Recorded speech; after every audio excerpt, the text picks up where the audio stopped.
Hi, hello everyone. Welcome to lecture number 18 of this course. This is going to be the last lecture of this course. We will be having some advanced trends in network on chip that is going to be discussed today. There is one more tutorial from TCMP system, and with this we are going to wind up this course. Today in this lecture we are going to discuss on emerging trends in network on chip. So, we have seen that tiled chip multi-core processors, TCMPs, was our point of discussion for the last few lectures. We have seen what is the internals of the router microarchitecture and how TCMP system work, optimizations on it. And the cores and the cache are going to be there inside your TCMP system. Now, look at this scenario. So far we were discussing about the 8x8 two-dimensional mesh system. Now, in this case, if we really wanted to travel from one end of the chip to another, you are going to take roughly 14 hops. That is going to be the diameter of the system. Now, consider larger systems like this. This is organized as 32 by 32 two-dimensional mesh system. So, it is going to give us 1024 cores. It is really huge. Our future systems are going to be of this order. We have 1024 cores on a single chip. So, if such kind of magnitude is there, our traditional routing algorithms, our mesh structure, will it support? We have to find out. In this case, if you wanted to travel from one end of the chip to another, it's taking so many number of hops, and you know that your router will consume 1 or 2 cycles and link is going to take another 1 cycle. So, it's going to be quite a large count on reaching here. So, let us try to find out, to reduce the diameter of the network, how can I travel from one end of the chip to another when it is a huge multi-core system. Some techniques we will discuss today. The first one is multi-drop links, then we have 3-dimensional NOC, we have RF interconnects, we have nano-photonic, and then we have wireless NOC. Our attention will be more on wireless NOC, which is going to be the future trend, but a couple of minutes I will spend on discussing on multi-drop links, 3D NOC, RF and nano-photonic NOC. So, what is the idea of multi-drop links? Can we design links where signals reach multiple routers in the same clock cycle, something like this? Here we have the first router, we have the second router, we have the third and fourth router, and we have specially designed links which are known as multi-drop links. So, a signal that is starting from one router, either it can get down at 2 or 3 or at 4. So, that is going to be called multi-drop links. It is something like an express highway channel. So, it reduces the diameter of the network without the need of very high radix routers, and these links are built up and broken down by sending bypass signal towards the destination. A couple of research work is already done in this, and today in this lecture I am going to give the links for certain research papers also, so that interested students can work on this, can go through it for finding out some good interesting topics. The second type of network that we are going to discuss is about 3D NOC. So far we have seen about 2-dimensional mesh or torus NOC. Can we stack multiple such layers one over other and provide vertical interconnects, and that is known as 3-dimensional NOC. So, we have vertical the interconnects that is there. So, we have tiles. Now, these multiple tiles are stacked one over other, and then we have links which are there on the chip, and we have vertical links also. What are the benefits? We can have higher packaging density and better noise immunity, and we get superior performance as well. So, this paper will give you more detailed discussion on 3D NOCs. The next type is in the 3D NOC we have the vertical interconnects, and we can have interconnects which are not by physical connections. So, we can use near field coupling schemes which eliminate the need for physical connection between layers. So, we do not have really a physical connection, we can have two different mechanisms. One is called inductive coupling and other one is called capacitive coupling. So, for longer transmission ranges we have used inductive coupling, and overheads of such kind of scheme can be eliminated by capacitive coupling. So, both by inductive and capacitive coupling, it is possible for us to communicate to upper layers without having through silicon via. So, one approach is have vertical links, physical connection. Second approach is have inductive coupling. So, whenever there is a charge that comes in one layer, you come to know what is going to be the data that is to be recorded. So, by closer vicinity of inductive and capacitive coupling also, we can transfer data from one layer to another in a 3D NOC. The next technique is going to be RF interconnects. So, it is alternative mechanism to traditional voltage and current signaling. So, normal signaling is our voltage and current signaling through metallic wires, and the replacement technique is going to be, can you transmit electromagnetic waves over microstrip transmission lines within this metal layer. So, we have your metallic layer, and on top of the metallic layer, rather than going for voltage current signaling, can we send electromagnetic waves over this microstrip, and that technique is called RF interconnection mechanism. So, what we do, signals are modulated using carrier waves at frequencies of the order gigahertz, and then you send it through guided transmission lines, and signals propagate at the speed of light instead of charging and discharging of RC wires, and we need to take it back to the baseband frequency and demodulate at the receiving. So, you have a modulation process at the sending side, and then we have a demodulation process at the receiving side. So, signals are going to be modulated with carrier waves of the order of gigahertz, and that is going to help you to transmit data at the speed of light than that of the charging of the RC wires. So, you get a bit of more explanations in this paper which is recently published. The next technique is all about fiber optic NOC, or it is also known as nanophotonics. We use micro ring resonators which will divert light to a certain wavelength when a voltage is applied. So, only the other light passes through. So, we have a laser source, and then we have a modulation through the optical wave guide. We are going to send the signal. We have to detect whether light is present or not, and then we are going to convert into electrical. So, you have an electrical component as well as an optical component in your NOC, and this is an emerging field. Lot of research work is happening in this field about nanophotonics. We can understand that when you have a light that is going to pass through, when you apply some voltage on this micro ring, your light is going to bend across. That is one way, or if it is an off position, then there is no bending. So, bending can be realized by applying proper potential on the light signals that are passing through the waveguide. And so, we have seen the most important one of them are the 3D NOC with vertical interconnects. We have photonic NOC, and the next one is called the wireless NOC, which we will spend little bit more time today. So, if you look at this structure, we can see that in each of this region, each region is marked with blue coloring. Each of the region, we have identified certain nodes which have a wireless transmission capacity, wireless transmission and reception. So, you have normal communication that happens. On top of this normal communication, we have these wireless access points. So, long distance communication can be realized over these wireless links. Now, we have different types of wireless architectures. So, first one is called the ultra wide band wireless communication, where radio frequency is used. We have waveguide wireless communication, where the waveguide is passing through channels, and then we have the millimeter wave. So, that is what we are going to focus, millimeter wave wireless connection. So, in millimeter wave, the wavelength is going to be in the order of millimeters, which can reach only up to very small distance, restricted to a chip. So, long distance communication, you can send your data or packet into these wireless hubs, and these wireless hubs are going to send millimeter waves to adjacent wireless hubs, thereby your signal reaches the required destination. So, consider a 16 by 16 concentrated mesh, this is called known as C mesh. Now, what do you mean by concentrated mesh? You have a 16 by 16 organization, 16 rows and 16 columns, that will give you 256 points. Now, each of these node is having a concentration of 4. That means each of them is connected to another 4 nodes like this.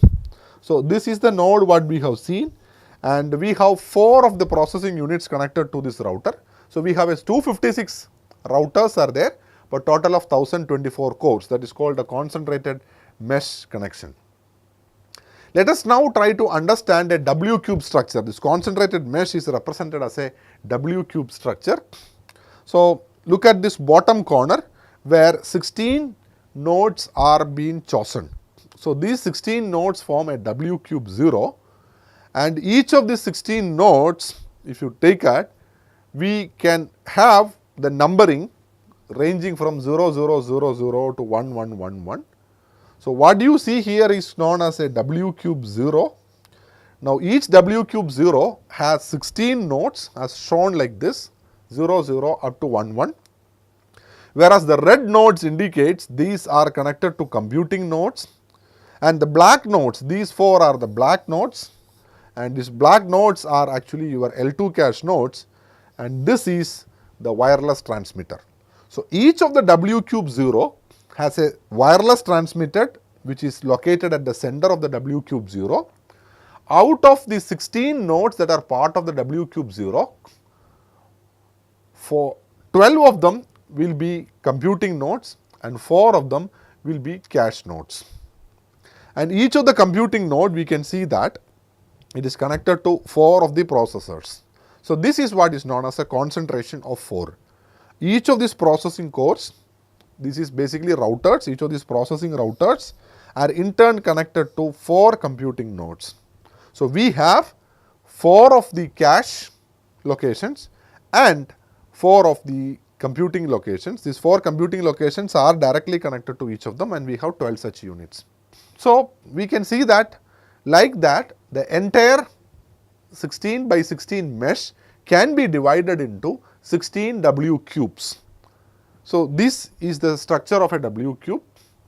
Now, each of the W cube can be now represented as W cube 00, W cube 01, 10 like that. So, that is the numbering scheme given to this W cube, and what you see here in each of the W cube is the transmitter. So, each of the W cube has its own transmitters and receivers. Now, let us see which all W cube can communicate to others. In the bottom right corner, we have a W cube 1111, and this W cube can communicate to 4 of its neighbors. The peculiarity of 4 of its neighbors are, these are the neighbors which are at a Hamming distance of 1. So, 1111 can communicate with 0111, it can also communicate with 1011, it can also communicate 1110 and 1101. So, we have 4 of the W cubes to which the node 1111 can communicate. So, how are you going to obtain this? What is the peculiarity of this? 0111, that is this, is at a Hamming distance of 1 with 1111. The numbering shows that these both W cubes differ only at the most significant bit. So, the most significant bit is the one that is varying. So, this most significant bit is varying, all the remaining 3 bits in the W cube numbering remain same. That means they are at a Hamming distance 1. Similarly, these W cubes also are at Hamming distance 1, they differ only in 1 bit position. So, a W cube can transmit to all other W cubes which are at a Hamming distance 1 in its numbering. That means, this is going to be the logical connection, it is a hypercube structure. These are all which are connected to the other nodes. Now, let us try to find out the addressing scheme. We have mentioned that there are 1024 cores that are going to be connected with the help of this structure in a concentrated mesh. So, how will you tell the numbering? If it is 1024 nodes that are available which are connected by an 256 grid structure, 16 by 16 grid structure, these 1024 nodes have to be represented using 10 bits. These 10 bits, the address of a node is presented like this. The first portion will tell you the W cube number, second portion will tell you the node within the W cube, and the last portion will tell you out of that which is going to be the node under discussion. So, this means 1001 So, this is the W cube that is been chosen with this number. Now, within that W cube, that is a zoomed version of 1001, we are going to 1110. So, 1110 is being shown, and within 1110, we have to go to 01. So, this is the way how the addressing mechanism works. The first 4 bits will tell you which is the W cube. Next 4 bits will tell you which is the node within the W cube that is being chosen by the first 4 bits, and the last 2 bits will tell you you have reached already the router. Now, what is the core number that is connected to the router, and since the concentration is 4, meaning 4 cores are connected to a single router. Going further, let us find out, let us say if a packet wanted to travel from 1000 0010 to 0010 to 0110. So, the meaning is this is the source of the packet, it is travelling from that W cube to a W cube this. So, this is the communication that we have to take. In a normal wired communication, by applying XY routing, you can reach there. Now, let us see how a deadlock free routing is possible. So, we will try to understand how a deadlock free routing happens. First, it goes to a Hamming distance 1. So, 100 is differing from 0000 only by 1 bit position. So, that can be directly communicated. So, you may be having a query, why can't the source and destination directly communicate? The reason is the source and destination is not having a Hamming distance of 1. They differ in more number of bits. So, it is not possible. So, what we do is we are trying to jump into an intermediate wireless hub which is at Hamming distance. So, this is the one that is being chosen, and then from 0000 we are moving into 0010. So, in 2 hops I reach the W cube of my destination. Now, from 1000 I have reached that particular point. So, from 100 it is 0010. So, we have to identify which is 0010. This is the sub node in W cube 100. So, it has to reach the transmitter. So, the packet reaches the transmitter of W cube in 2 hops, 1 and 2. This is the way how the packet reaches, and then this is the way how the packet reaches. Then it follows the path 1000 to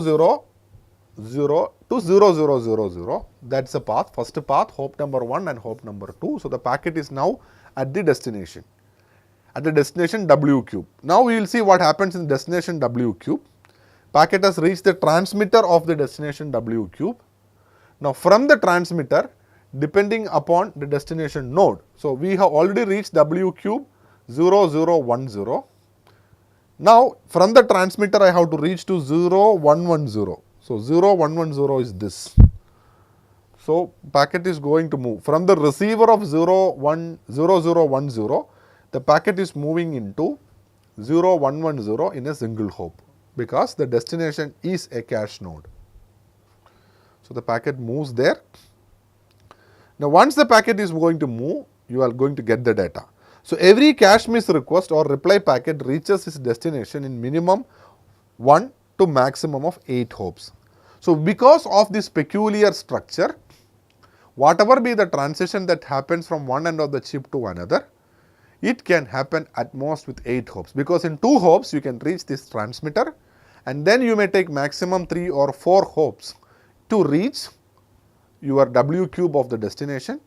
Once you reach the receiver of the W cube of the destination, you can shift to the other locations which are there within that W cube. Now, let us try to see a different kind of an architecture. So far, we have seen a concentrated mesh of W cube architecture. Now, we will see small world architecture. Given this large NOC, we are going to subdivide this NOC into 9 independent regions, and each of this region will have its own wireless transmitter. So, when you look at the slide, you can see all the nodes are marked as blue, but one node per region is marked with the orange color, and the peculiarity of them is these are nodes which are having wireless points. They can transmit and receive data in the wireless manner. So, these are heterogeneous nodes. These nodes can send data in wired to its neighbors, as well as it can send data wireless form to its adjacent wireless routers. Now, consider this violet color. You have a packet that is from source and it is moving to this node as the destination. So, from this point to this point my data has to travel. Some animations are being prepared. So, if you look at the animation, you can see that first the data which is there is going to travel in XY routing to the nearest wireless router. From the wireless router of the source region, there is a single hop jumping to the wireless router of the destination region.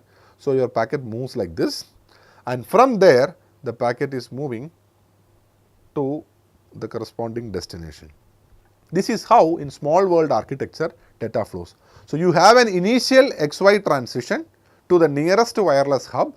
From the wireless hub of the source region to the destination, it is a wireless transmission, and once it reaches the destination wireless hub, again you apply XY routing.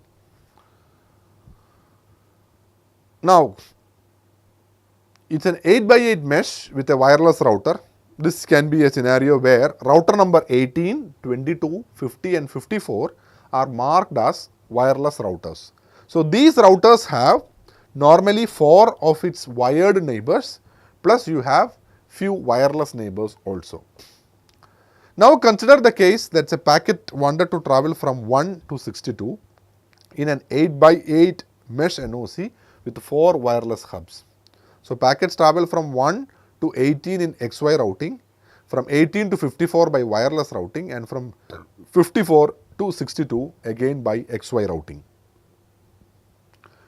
Now, consider the case that your source is 1 and destination is 12.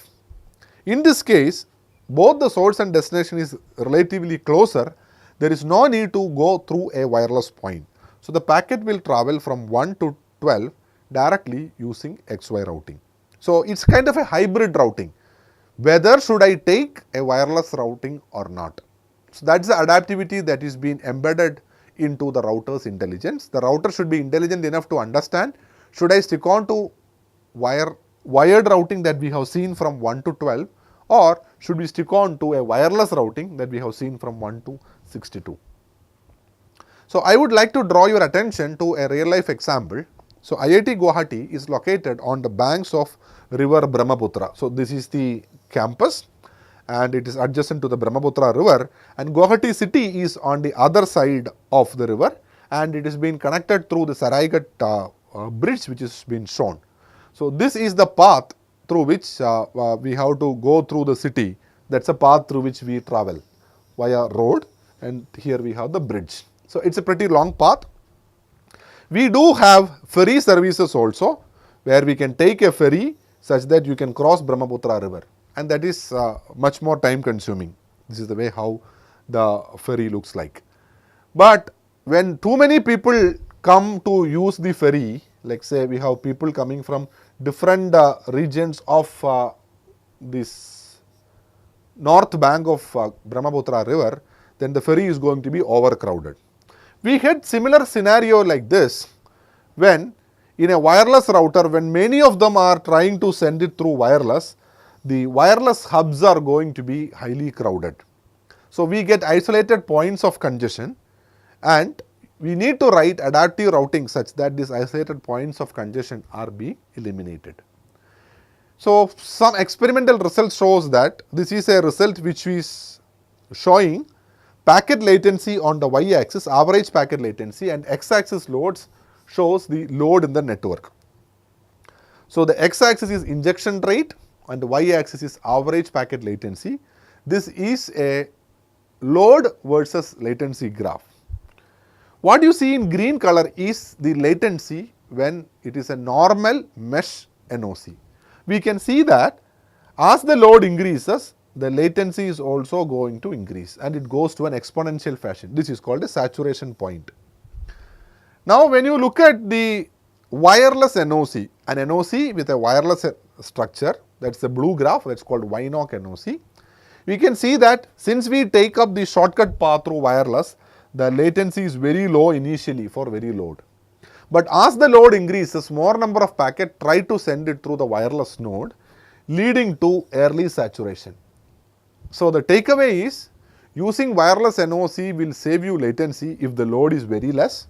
As the load increases, there will be more number of packets which will compete to reach the wireless NOC point, and there will be a queuing delay because already the wireless transmitter is sending packets which has reached there early.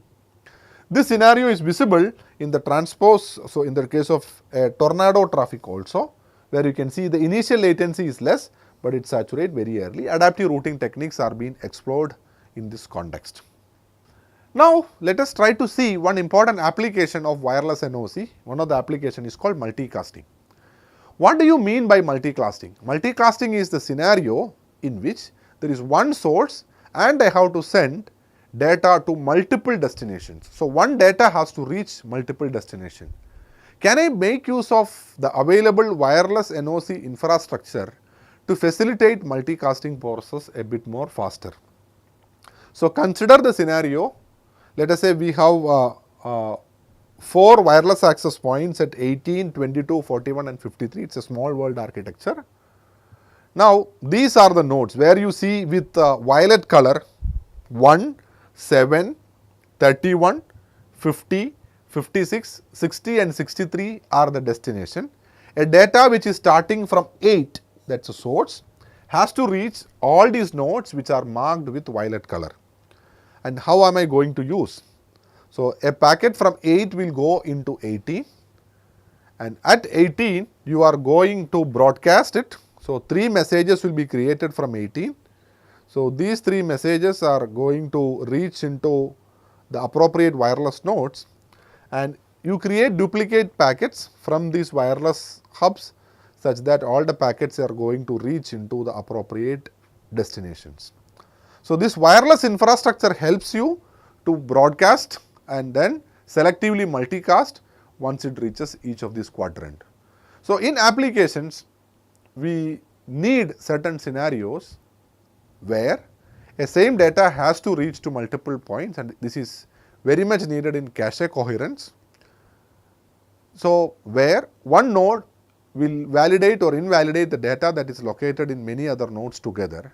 In that case, having a wireless NOC infrastructure is going to help us. So, how it works, the multicasting in cache coherence? Let us say we have a packet from 8 that goes all the way to 18. A packet starts from 8, it reaches 18, and it is having some information which will tell where or it should be going. So, this meaning is the packet has to go to 2, packet has to go to 8. So, 2 and 8 are the nodes which should get these packets in this quadrant. So, 18 will come to know where all this data has to be sent. Let us say the 18 is going to send the packet to 22. Once the packet reaches 22, it knows which are the quadrants in 22 that are to get the data. So, 7 and 31 is going to get the data. So, once the packet reaches 22, you have to create appropriate forwarding mechanisms such that the data reaches 7 with one packet and data reaches 31 with the other packet. So, this kind of a specialized header structure will help the wireless routers to take appropriate actions in forwarding a multicast packet. Now, coming into the broadcasting scenario, what do you mean by broadcasting? Let us say a packet from one node has to reach all other nodes. Sending clock signals is an important requirement of broadcasting. Powering up the system, booting, you have to send a special command to all the routers such that they should start its booting process, power up, reset. So, these kind of signals which are known as broadcasting, which should reach all the nodes, and that can be better improved with the help of wireless infrastructure. The left side will show how a broadcasting message from 0 will reach all other nodes in a conventional 2-dimensional mesh NOC. The right side is a wireless NOC with 4 nodes 18, 22, 50 and 54 having wireless access point. So, how the same broadcast message starting from 0 is going to reach all other nodes. So, that is been shown with the help of an animation. Let us say in a data which starts from 0 will reach node number 1 and 8 in one hop. So, these are nodes which are already received the data. So, nodes that have received the data is marked in yellow color, and nodes that are yet to receive the data is marked in blue color. Let us see how this yellow color is going to progress. In the next clock cycle, the neighbors of those who were marked will become yellow. The next clock cycle, the next set of neighbors are going to get the data. So, this is same in the case of left side wired NOC and right side the hybrid NOC. Next, they are going to reach the same point. Now, what we can see that it has already reached the wireless NOC router. So, in the next hop 50, 54 and 22 also will get the data, and then they are going to send it to their neighbors. So, with this the wireless NOC has transmitted the data, or rather broadcasted the data to all its nodes, whereas in the case of wired still more nodes are pending. So, it takes few more cycles for the data to reach all the nodes. In this way, by having a wireless NOC infrastructure, your data will reach all the nodes rather very fast. So, wireless NOC can be used for broadcasting, can be used for multicasting, and can be used for better communication from end to end. So, we have given a brief overview about what is the infrastructure of a wireless NOC by W-cube structure by small world architecture. So, the summary of this is multi-core processors and on-chip clouds. We have seen a lot of computers in a single chip, that is what is known as on-chip clouds, are going to become an integral part of future digital technologies, and understanding the hardware of such system will help us to design with conceptual clarity. So, our country needs good computer architects and processor design engineers with hands-on exposure to VLSI design flow to cater the growing demand of skilled personnel in this domain. If we want our country to have our own processors, the digital technology has to be empowered. It is not about writing softwares alone. We can design our own chips. We spend a lot of money in importing chips. So, why can't we develop our own processors? Initiatives have already taken, and people with the background of computer architecture are the need of the hour. So, I hope that whatever discussions we had in this course will really help you to go deeper into the topic and further read about architecture related research materials. Students can work for projects in this domain. Faculty can mentor students to take up small computer architecture related projects. So, I will give you a couple of advices how to work with this domain. Those who wanted to do research, those who wanted to do projects in this domain, where can you get material from? So, how to explore computer architecture further? So, of course, the good research is always found in good transactions. We have IEEE and ACM transactions and good journals, IEEE transactions on computer aided design, transactions on VLSI, transactions on computers, Journal of Parallel and Distributed Computing, Journal of Supercomputing, then ACM transactions on design automation of electronic systems, ACM transactions on embedded computing systems, transactions on architecture and code optimizations. These are the top journals in this domain. So, if you wanted to know what is the kind of research happen in this domain, I request you to go and read the research materials available on this and learn for multi-core computing, caches, network on chips, storage on chips, etc.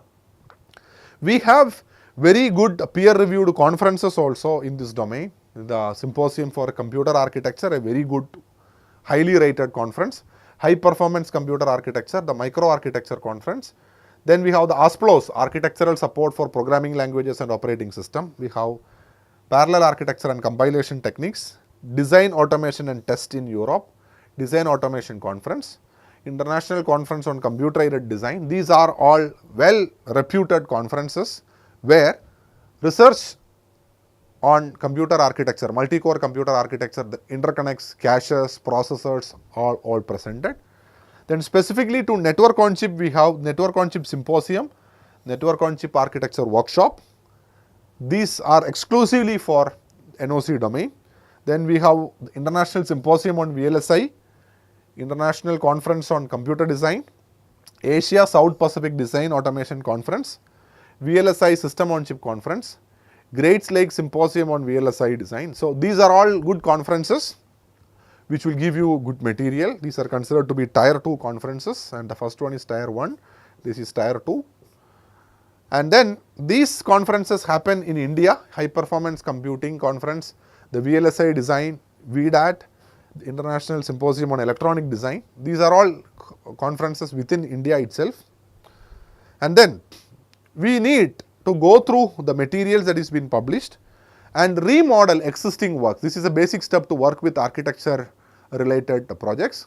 Whatever is the existing work that is already mentioned in these papers, try to redo them, and that is been done with the help of simulators. And some of the graphs that we have discussed in this course is being obtained, the values are obtained by working with the simulators. So, we have full system simulators like GEM5, Multi2Sim, Sniper, Tejas and all. We have micro-architectural simulators which will deal with only certain aspects of the architecture like BookSim, DRAM Sim, USIM and all. So, full system simulator will model your processor, your OS, your memory hierarchy, your interconnects, everything will be there. But if you wanted your study to be focused on certain topics, then the micro-architectural simulators will help. And then we have power tools which will model this. Cacti is a tool which will help you to estimate the power associated with the storage systems.